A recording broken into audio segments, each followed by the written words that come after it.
Hello, welcome to Relax and Chat, episode 44. I did a little announcement the other day that today I would bring a nice littlest sample of beauty, elegance, and the written word. And I am going to deliver. We have the incredible honor and pleasure of having Eve Koguce on our show today, all the way from Latvia. How you doing today, Eve? Oh, hi, Rod. Thank you so much for having me, and thank you incredibly much for waiting for a while before I could do this show. I'm very well today. It's very cold here in Latvia. It's very, very cold. We have temperatures well below zero, but it's Celsius. But anyway, I'm editing and reading and doing great. Let's see. I guess for the show, we better go on and get to the questions, but I had a couple of interesting questions I was looking forward to asking you. The first one is because you are so creative and just, we've chatted for a while and everything seems to flow so well with you. So I wanted to ask you, when you're sitting at your computer and you're writing, what ignites your heart when it happens while you're writing? Something happens and you just get really excited. What might that be? I'm afraid that I'm gonna sound quite boring, but what ignites me is actually discipline, because writing is in my heart. Writing is what I love. Writing is what ignites me in general, but what starts the process is discipline. I know that I'm gonna write today, and I sit down at my computer and I write. And of course, I do have inspiration, but my characters, my stories provide me with that. Nothing special, nothing, no, not some music, not a cup of coffee. Sometimes I feel frustrated, sometimes I'm not very happy, but discipline is what drives me forward every single day, with my writing included. I work a lot, but I'll confess I don't have a lot of discipline. There's some days it's very hard to push myself forward, but I do try. All right. Well, I'm a very disciplined person. The next question that I have is, and this one's fun because it happens to me all the time. Where was the strangest place that a wonderful idea for a story came to mind? Well, Rod, I will not confess the most bizarre place where inspiration hit me, because it would be very, very embarrassing for me and for you as well, and for our show watchers. But I can share the story about how my first book came to me, and I was still working time. It was about 12 years ago, and I was in the office, and the office had a beautiful view over the roofs of the old town of Riga. It's very, very beautiful. We have a very beautiful medieval town. I could go on and on and on about how beautiful Latvia and Riga is. But it was summer, and we had all windows open, and I was sitting and staring at some very boring, I'm sorry to my ex-work colleagues, at some very boring document the European Commission sent to us for reviewing. And suddenly I saw a very handsome man with huge black wings landing on the floor at my feet in my office. And I started thinking, who is this man? And why am I seeing some strange scenes? Hallucinations, maybe? I'm overworked? Is it stress? But then I started thinking about that man and the story of the Neglected Marriage trilogy, of the first book of the trilogy, dawned on me. And it was beautiful. And I, right there and then in my office, during my work day, I sat and wrote the first chapters of that book. And I think that was, until this day, that was the most amazing thing that happened to me in my writing life. And I think it was worth it that I pursued that story and wrote that book. That sounds wonderful. That's awesome. And I agree with you. There are times, it has happened to me as well, when inspiration for a story arrives at a time you just can't tell other people about. Yeah, exactly. Yeah, I totally can relate to that. Yeah. Since you mentioned Neglected Merge, that's actually a trilogy, right? Yes, yes, that's Oh, correct. well, I'm sure the audience would love to maybe hear a bit about the overall storyline of that trilogy. Would you be willing to share that with us? Yes, of course, it's a fantasy trilogy, but I'm sorry to say that, but the most ardent fans of fantasy would be quite disappointed if if when they start reading it, they expect something like a lot of magic and um, some characters we are used to see in a fantasy, like vampires, witches, shapeshifters, nothing like that. The only fantastical element in the Neglected Marriage trilogy is that there are people who have wings. There are two nations, winged ones and wingless. And the story evolves basically around their road to finding common ground. Because the main storyline is that two worlds collide. The world of the wingless, which is basically us, and the world of the winged ones. No one knows why it happened, but when it happens, then they choose to ignore it and continue their separate existence until two people meet, they fall in love, and they decide that they have to bring those two worlds together. And they go through unimaginable obstacles and troubles and issues and people who want to prevent that merge from happening. Uh, but in the end, they arrive somewhere. I will not give any spoilers here, but yeah, and the story involves other people.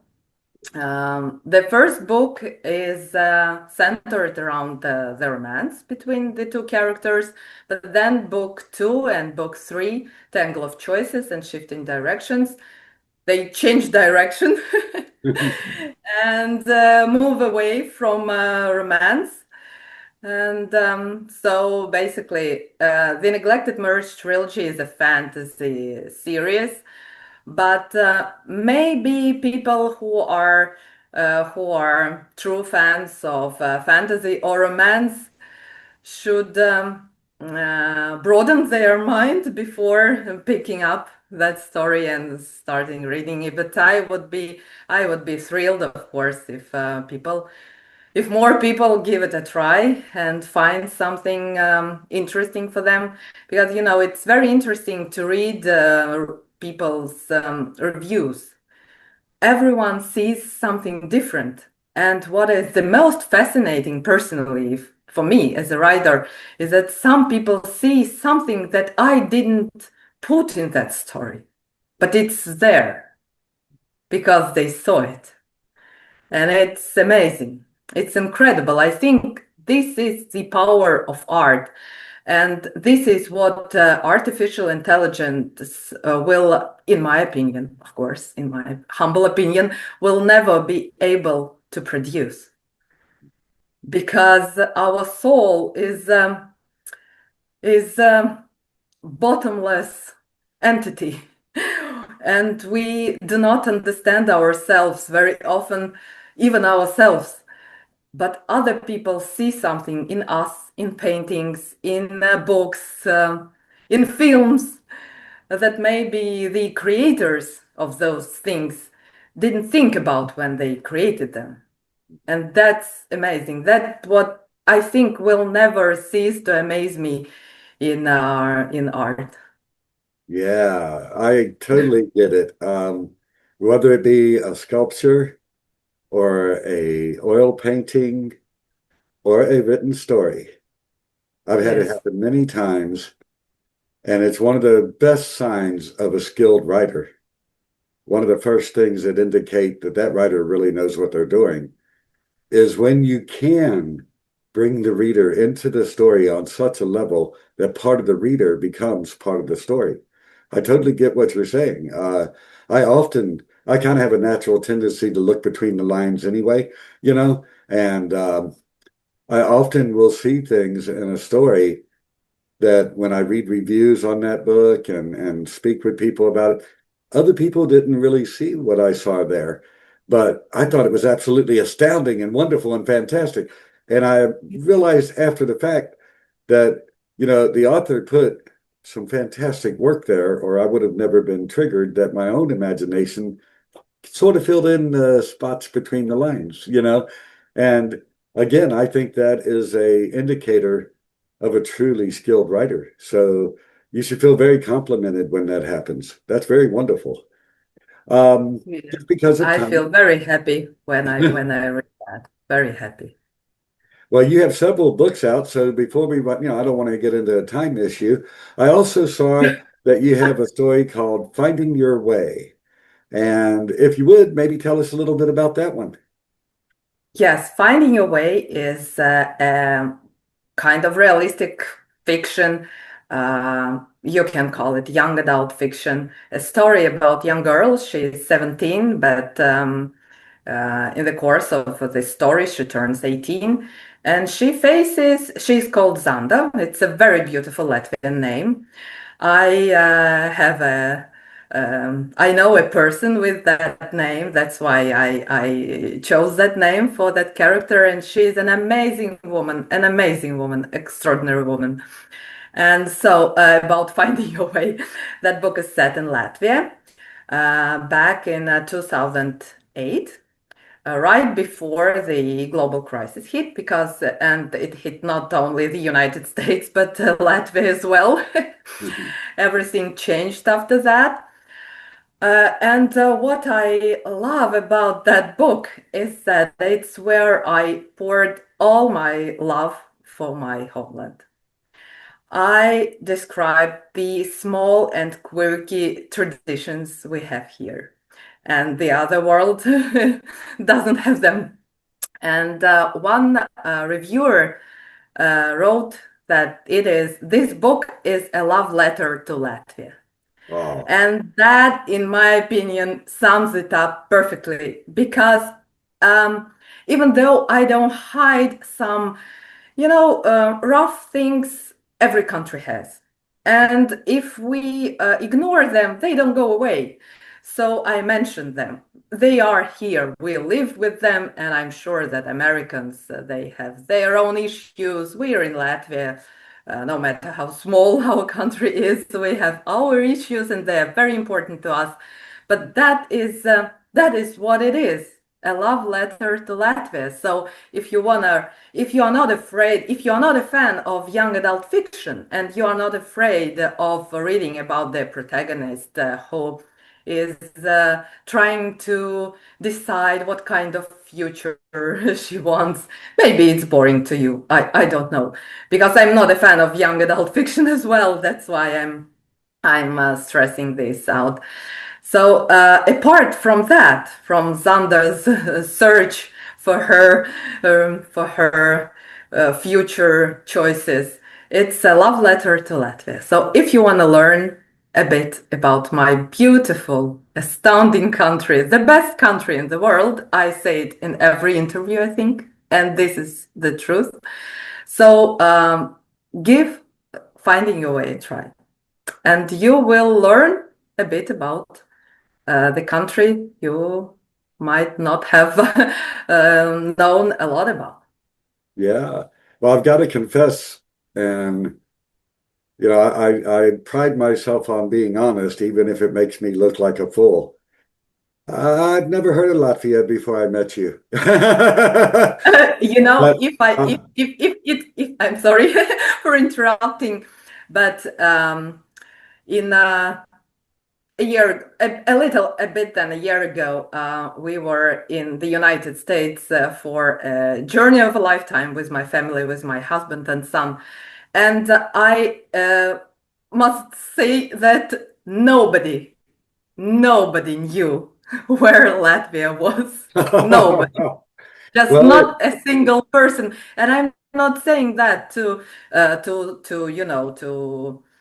show that I'm offended. I'm not. But that's what I noticed. Nobody knew about Latvia. So it's okay that you didn't know about my country as well, well. for me, it makes it sound like Latvia is a secret utopia well worth visiting for a holiday. That that Absolutely. that makes it Absolutely. that's how And what if I'm you getting out have of this. me as a guide, you will want to return again and again because Oh, it's a little gem, but it's multifaceted. It's oh. you cannot, stroll the streets of older town of Riga and say, "Oh yeah, I've seen Latvia. I've seen it all." It has so many because I live here all my life and I'm not strictly young, but and I find new places to visit and I find places that amaze me all the time, Wonderful. and I think that says a lot.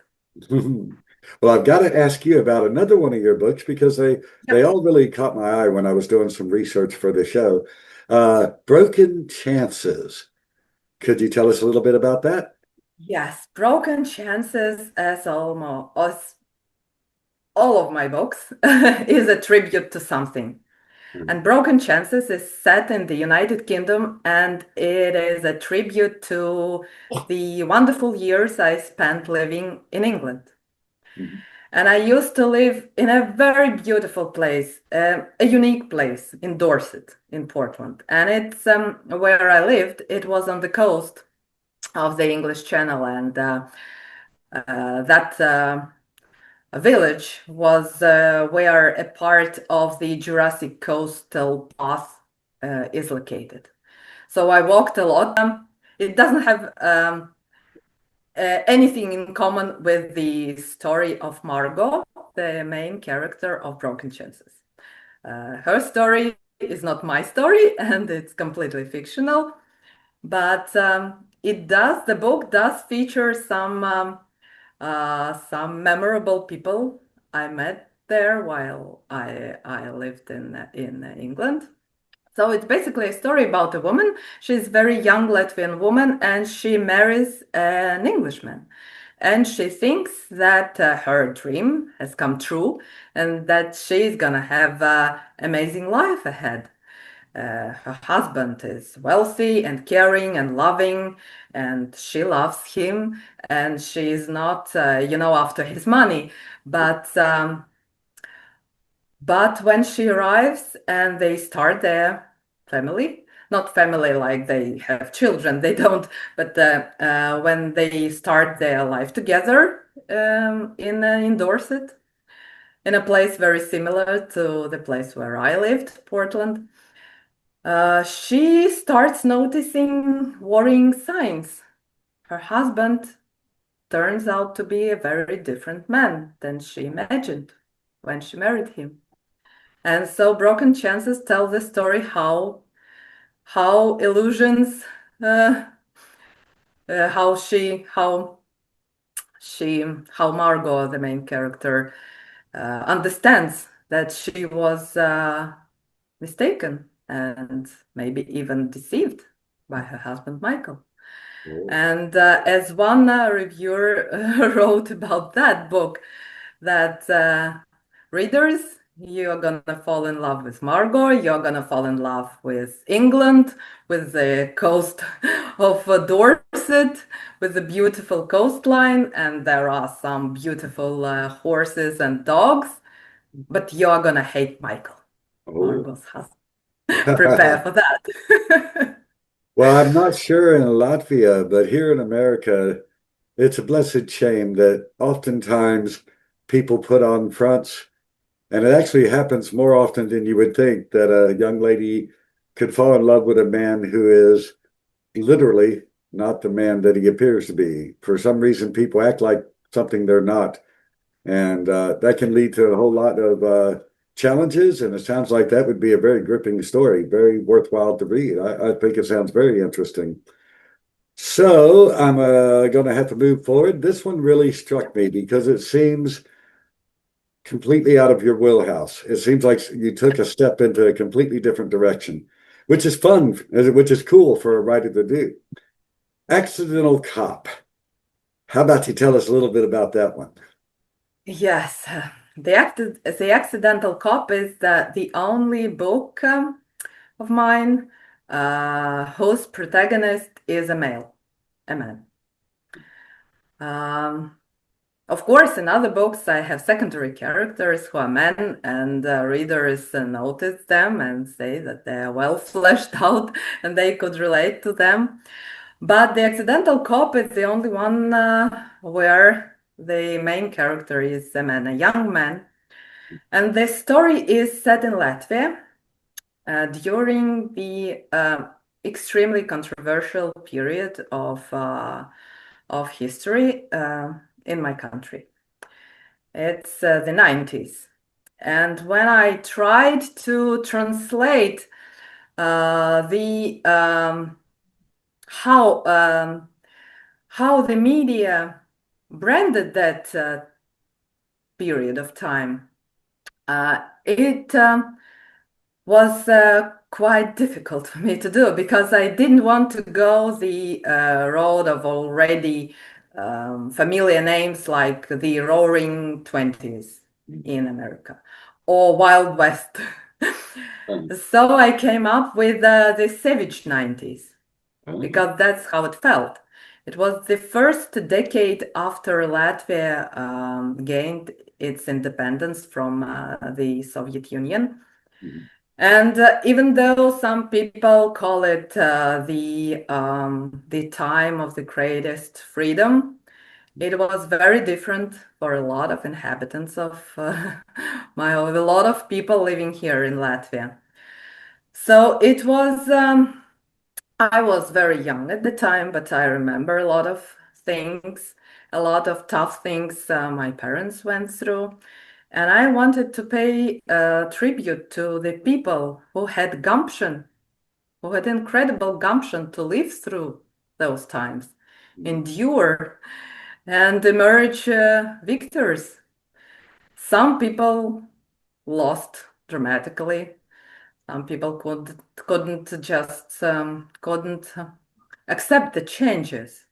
And it was dramatic change, and any change, even if it's for the better, it's very difficult for a person, to accept and to adapt to. It's even if the whole thing was very good, we Latvia became free, the country gained its independence, and we could choose a path to tread further. But people didn't know how to handle that freedom. And that led to quite sad consequences for many people. They who lost themselves, who lost their place, who didn't know how to live under changed circumstances. Because, before, and not only in the Soviet Union, but in many places around the world, I believe, everything was very clear. You woke up in the morning, you go to your work, to the factory, to some establishment, to governmental institution, and then 5 o'clock hits and you go home. But then suddenly you were expected to be a businessman. You were expected to, to look for your own way to exist. And a lot of people really struggled with that. So Yeah. the accidental cop is set during that harsh period of time, that era called the Savage 90s, not only in Latvia, but on the territory of all ex-USSR republics. And you can hear that title in films and TV series of that time, or filmed about that time, set in those times.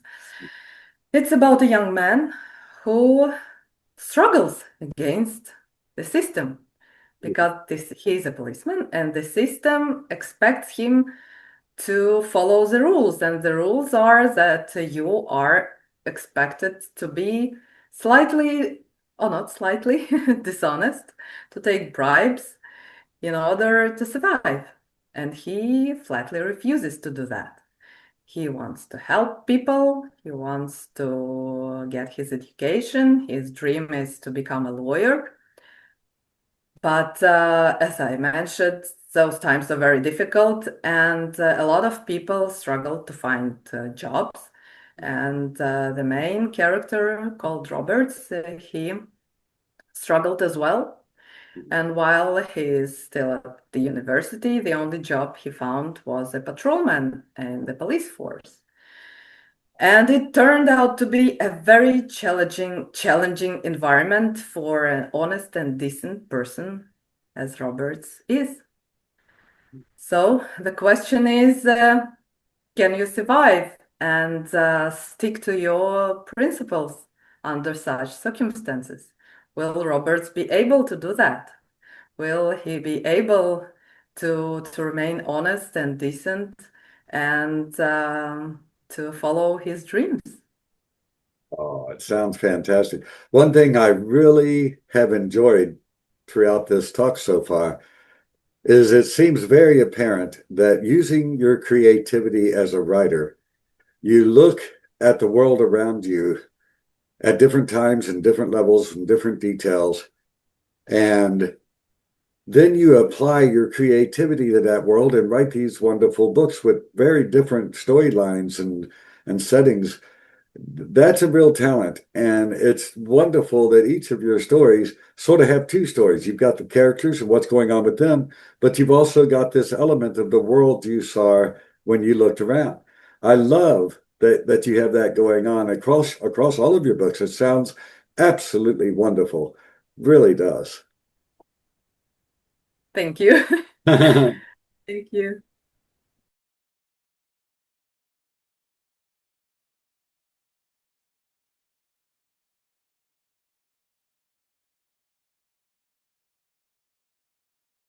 Well, your books sound absolutely wonderful. What would you suggest be the first one I pick up and read? I would definitely suggest that you start with The Accidental Cop because despite the main character is a male, as I mentioned before, this book is the most me. That's the environment where I come from, that the things I went through in my life, and that would give you an idea why I am what I am and who I am. And if you are interested, then I would suggest that definitely. Awesome. Then the next one, I would advise to read the Neglected Marriage trilogy and maybe um, read between the lines of the first book because yes, as I mentioned before, it's the main storyline is romantic storyline, but there is a lot of other things going on, and they are important, and they get their development in books 2 and 3.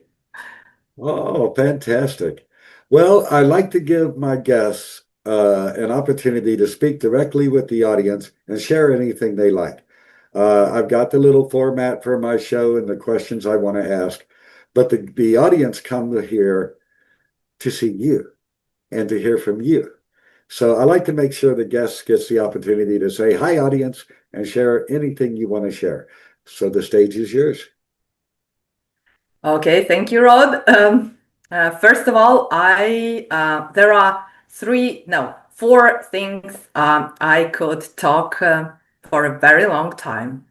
Uh, my family, my husband and my son, my cats, they are amazing. I have two cats. They are ginger cats, they're siblings, a brother and a sister. Their names are Peach and Honey, and they are amazing in their different ways, but equally amazing. Then it's nature. I adore nature. I crossed the ocean, as I said. We visited the United States in 2024, and I crossed the ocean to see the Grand Canyon, the giant sequoias, and the ocean. It wasn't, I want to see New York, I want to see Los Angeles, I want to see the sign of Hollywood. No, I mean, I would love to see all those iconic sites, but the main focus for me is always nature. And of course, the fourth thing is books, reading books, writing books, discussing books, book characters, my favorite books, books other people love or hate. That's my passion. So maybe I could use this excellent opportunity to tell you something about my future plans. Yes. And this year is, I hope, it's gonna be the big year when I plan to start releasing my new fantasy series because the books are completed. They need a lot of work. You, Rod, as a writer, you know that writing a book is only, okay, I won't say a tiny part, but it's one part of the process. Then it's editing, revising, maybe correcting, adding something, and then cover, preparing for publishing, and a lot of other things, promoting, making a marketing plan. But anyway, my hope is that my plan will come to fruition and my new fantasy series will see light this year. It's again, it's the story and the story behind the story are two different things, if we can call them this way. It's again a lot like the Neglected Marriage trilogy. The overarching theme is people burdened with prejudice. They see a different kind of faith, a different kind of traditions, and they think automatically that that person is not good. that person is not someone that they would love to sit and chat and maybe share a mug of hot herbal brew or something. And then something happens. Circumstances bring very different people together and they start seeing a very different picture. Sometimes they are surprised, sometimes they are shocked, sometimes they ignore everything they see and they stick to their preconceived notions and they stick to their prejudice. But some people are open to change their viewpoints. And so the story is about five people from different nations. And they, by the force of circumstances, they come together and they start their journey together. And it's full of magic this time, not like in the Neglected Marriage. There is magic. It's instrumental for the story to move forward, but there is magic. And people learn that to have magic powers, it's not necessarily to have advantage. It's about responsibility. That's the theme that appears in book 2 of the Neglected Marriage trilogy, Tangle of Choices. that the magic powers, if you are special, it means that you have a responsibility to do something special for others, for the world. And so my characters in that series, they learn how they can do that. They learn that there are boundaries they cannot overstep. They learn about balance that keeps this world together. And I must say that it's darker than the Neglected Merge trilogy. It has some darker themes and episodes which are disturbing. So I will have to include some trigger warnings, I think. But in general, it is, I hope that it is full of optimism. It's full of hope. And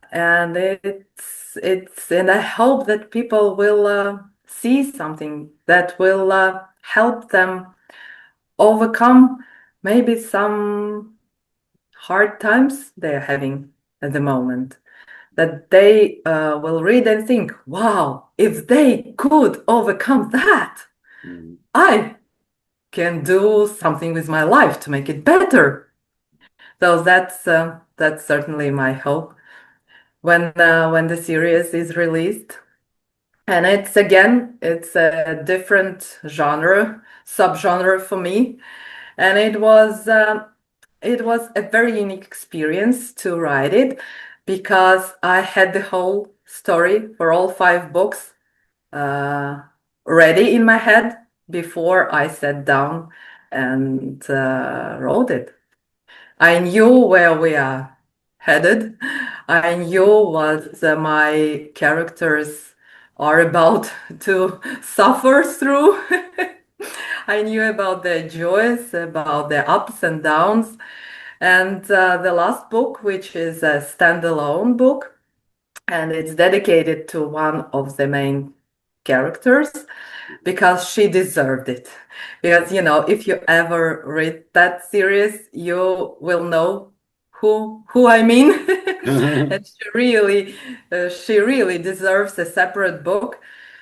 But I must say that I wouldn't say that it's depressing, that her life is depressing, but it's something to ponder, something maybe we'll see. Anyway, I will be very curious about what readers will see in that story. And I'm not impatient. I'm a very patient person, but I'm looking forward to reading reviews and to reading people's thoughts about some deeper themes that are in the storyline, that are uh, between the lines, so to say. Well, I will say I'm a writer and publisher of horror and fantasy, horror being the primary genre. And dark is a good place to go. I like that you're going to go there. And hope is super powerful in a dark story because it enriches the dark, makes it even more powerful, but still gives your heart something to hold on to. So I think you're super duper on a great track with that series. To blend those two things makes both more powerful.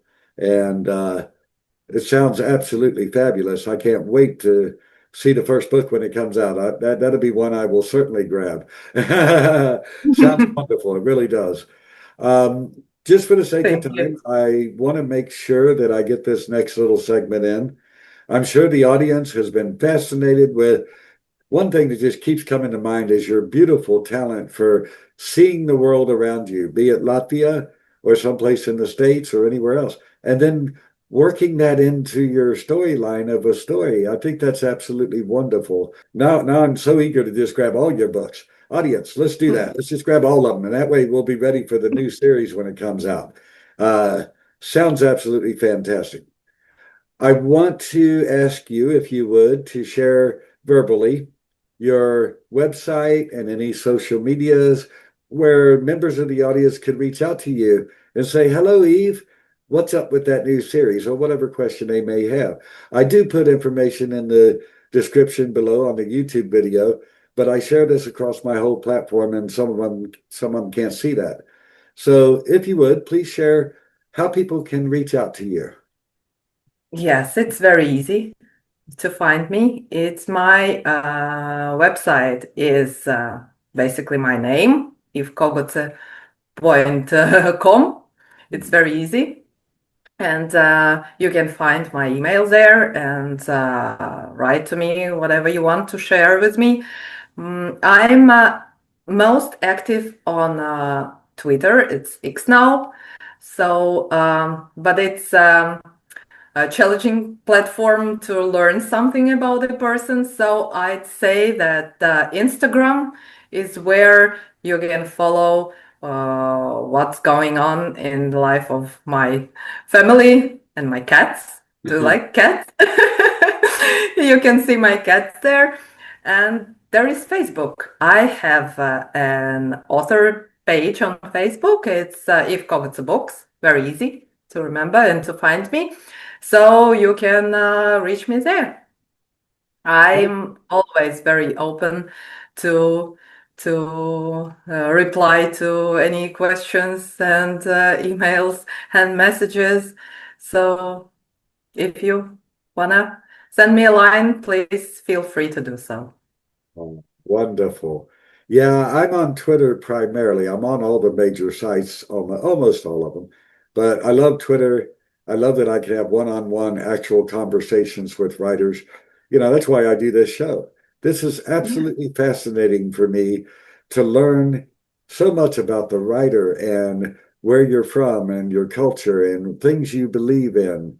It's absolutely wonderful for me to learn. I get great joy in learning new things, and this works so well. And I'm sure that many will wish to say hello to you and learn more about you and Latvia and your upcoming series and your current books. There's just so much wonderful stuff to explore. And it's very nice of you to share how people can reach out and contact you. That'd be very, very cool. I don't like saying it. I never enjoy this part, but well, they say all good things must come to an end. I never liked this part. But this episode 44 of Relax and Chat with the charming and wonderful Eve Koguce, I have had such a pleasure chatting with you. I am so grateful that you came on the show. Thank you so much. Thank you. Thank you very much. It was fantastic. And to the audience, I really hope you enjoyed this wonderful show, and I sure hope you'll join me for the next one. I hope you have a wonderful day. Thank you for joining us. Bye-bye, everybody.